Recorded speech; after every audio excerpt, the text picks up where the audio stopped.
So hello guys, welcome to our channel Bong study hub. তো recently কালকে রাতে আমি আমার ফোনের গ্যালারি চেক করছিলাম। চেক করতে করতে আমি আমার স্টাডি টেবিলটা পেলাম, একবার চেক করতে পারো, ঠিক আছে? হয়তো অনেকগুলো বই দেখতে পাচ্ছ, সামনে একটা কলেজ দেখতে পাচ্ছ, আইআইটি খড়গপুর। তো যখন আমি প্রিপারেশন করছিলাম আমার সময়ও আমার টার্গেট ছিল যে হ্যাঁ আমাকে আইআইটি যেতে হবে। ওকে, তোমাদের মধ্যে হয়তো অনেকে টার্গেট থাকে যে আইআইটি এনআইটি, লাস্টে না হলে যাদবপুর টার্গেট থাকে, রাইট? আমারও এরকম টার্গেট ছিল। এবার হঠাৎ করে বুঝতে পারলাম বা আমার এখনও যেটা মনে হয় যে অনলাইন কিছু প্রিপারেশন করে আমার সময়, আমি তখন সেই সময় অনলাইনে পড়তাম, মানে লাস্ট 4-5 মাস আমি অনলাইনেই পড়েছিলাম। অনলাইন এডুকেশন সব থেকে বিগেস্ট প্রবলেম যেটা আমার ফেস করি বা যেটা আমি মনে করি, যে কারণে তোমাদেরও হতে পারে, তোমরা যদি ফিল করো তোমার অবশ্যই কমেন্টে জানাও। যে ব্যাপারটা হচ্ছে এটাই, তোমরা যখন প্রিপারেশন করো, আমি একদম খারাপ স্ট্রঙে বলছি না, একদমই পড়াশোনা করে তাদেরকে বলছি না, বা যারা পড়াশোনা করে, যারা ডেলি হার্ডওয়ার্ক করছে, ঠিক মতো পড়ছে, তাদের মনে হয় যে হ্যাঁ আমি যেটা পড়ছি হয়তো সেটাই ঠিক, এভাবে পড়লে আমার রেজাল্ট চলে আসবে।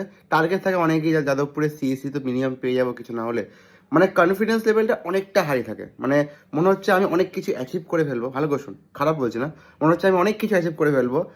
বাট যখন অ্যাচিভ করার জন্য যেটা করতে হয় পড়াশোনা, বা যে লেভেলের পড়াশোনা, সেই লেভেলের পড়াশোনাটা একদম ঠিক না, ঠিক আছে? এবার তোদের মধ্যে অনেকে বলে আমি যে পড়াশোনা করছি সেই পড়াশোনা আদৌ কি ঠিক করছি না ভুল করছি, ঠিক কোশ্চেন আছে, রাইট? ব্যাপারটা হচ্ছে আগে একটা স্টেপ বলছি, যদি এই স্টেপগুলো ফলো করিস তাহলে হবে একদম ঠিক করছিস।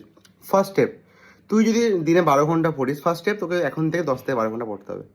সেকেন্ড স্টেপ, তুই যদি দিনে 10 থেকে 12 ঘন্টা পড়িস, 10-12 ঘন্টার মধ্যে 3 থেকে 4 ঘন্টা তুই কনসেপ্টের উপর ধ্যান দে, মানে ক্লাস করতে পারিস, রিভিশন করতে পারিস, থিওরি কোনো রিভাইজ করে নিলি, ঠিক আছে?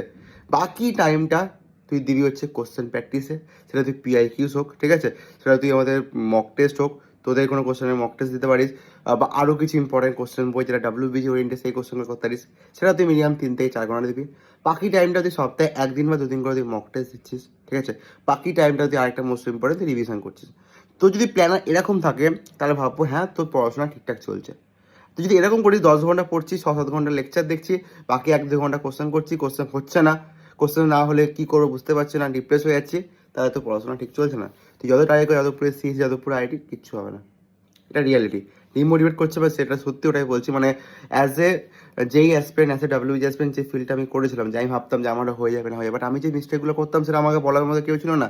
অনলাইনে পড়লে এই মিস্টেকগুলো সব থেকে বেশি, অনলাইনে ভাবলে মনে হয় যে হ্যাঁ আমার হয়ে যাবে, বাট অ্যাট দেন মেন যেটা আমাকে টার্গেট কীভাবে পড়লে হবে সেটাকে পড়াশোনা করি না। তো সেইভাবে পড়াশোনা কর, সব থেকে বেটার হবে, ঠিক আছে? কোনো প্রবলেম হলে নাম্বারে কন্ট্যাক্ট করতে পারিস। মক টেস্টগুলো তোরা দে, mock test most important, online offline both available. Offline আমাদের রোববার মক টেস্ট হচ্ছে যাদবপুর লোকেশন, তাছাড়া আমাদের পুরো ক্লাসেস রয়েছে, তোরা ক্লাসের জন্য আমার নিচে দেওয়া নাম্বার, সেই নাম্বারে কন্ট্যাক্ট কর। ডিটেলসে ভিডিও রয়েছে, ভিডিওটা একবার চেক করে নে।